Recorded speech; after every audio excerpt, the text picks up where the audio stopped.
Assalamualaikum warahmatullahi wabarakatuh. Sampurasun. Kumaha kabarna sadaya daramang? Mugia hidup sadaya aya dina kaayaan sehat walafiat. Dinten ayeuna tepang deui nya dina pangajaran bahasa Sunda masih keneh ngabahas materi ngeunaan aksara Sunda. Mingguan satu acana hidup sadaya parantos diajar ngeunaan vokalisasi atanapi rarangken dina aksara Sunda.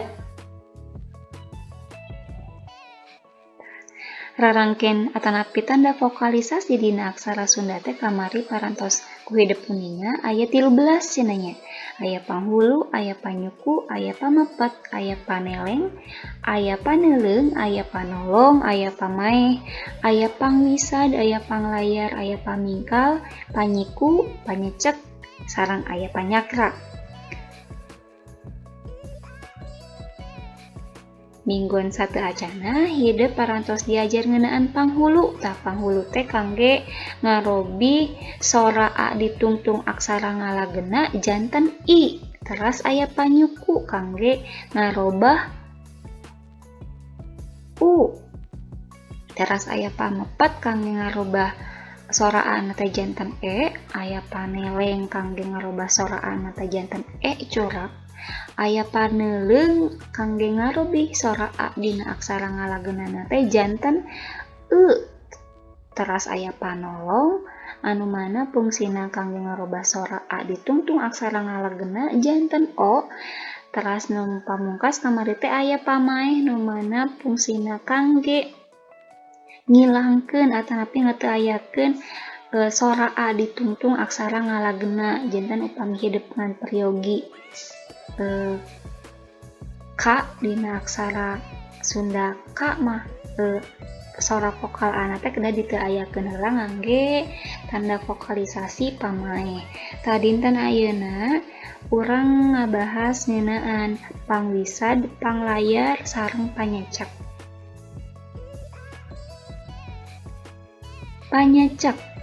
Panyecek teh rarangken pikeun nambahan sora tungtung.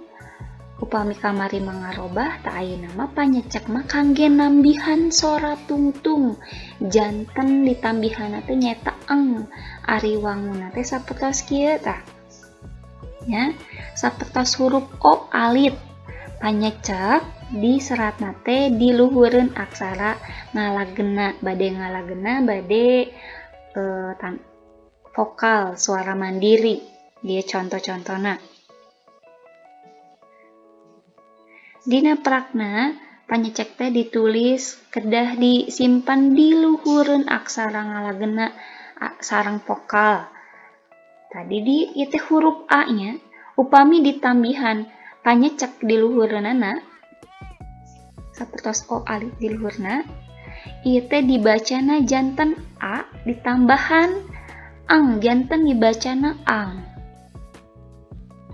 Ieu huruf Ta ditambihan panyecek di luhurna dibacana janten ta tambah ang janten tang.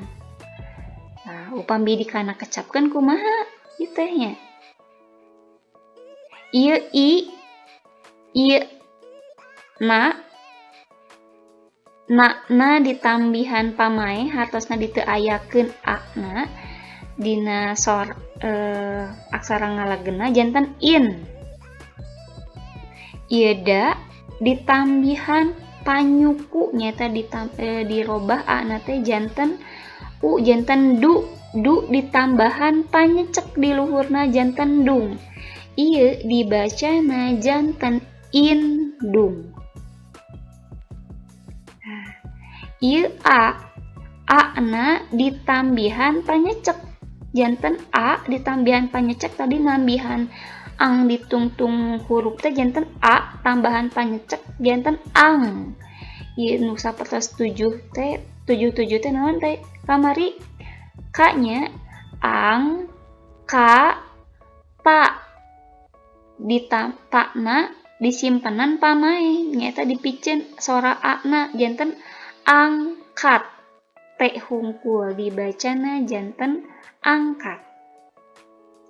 Ayeuna dina catatan hidup mangga kerjakeun latihan kahiji mangga serat mangkat.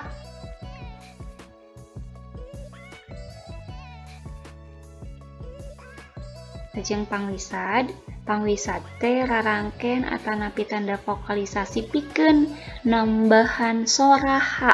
Tadi mah nambahan sora eng, ayeuna mah pangwisad mah kangge nambihan H ditungtung aksara ngalagena sareng suara vokal mandiri. Ari wangunna sapertos kieu tah, sapertos tanda kutipnya tapi disimpen teh di pangkar.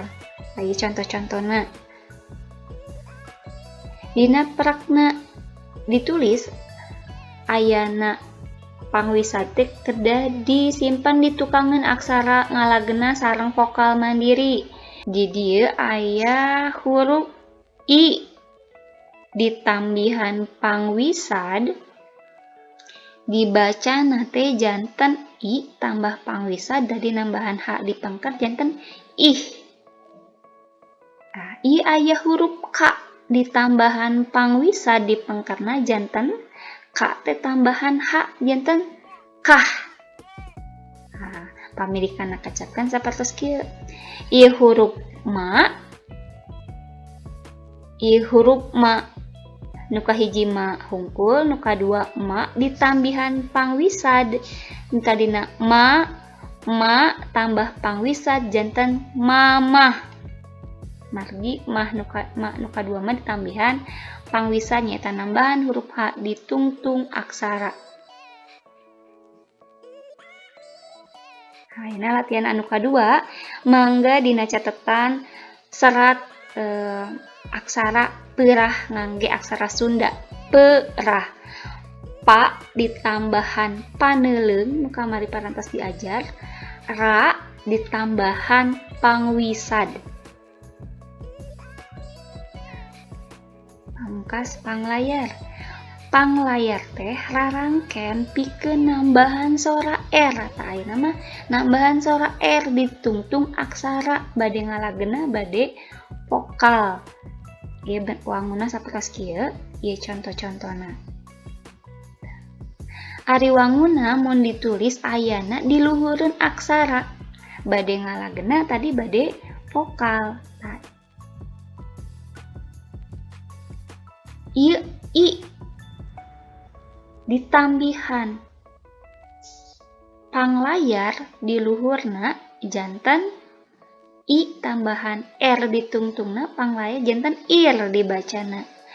I huruf ba ditambahan panglayar di luhurna dibacana janten bar. Teras ieu K ditambahan ba nate ditambahan panglayar di jantennya dibacana janten kabar. Ya, jadi panglayar mah kangge nambahan huruf R di tungtung aksara.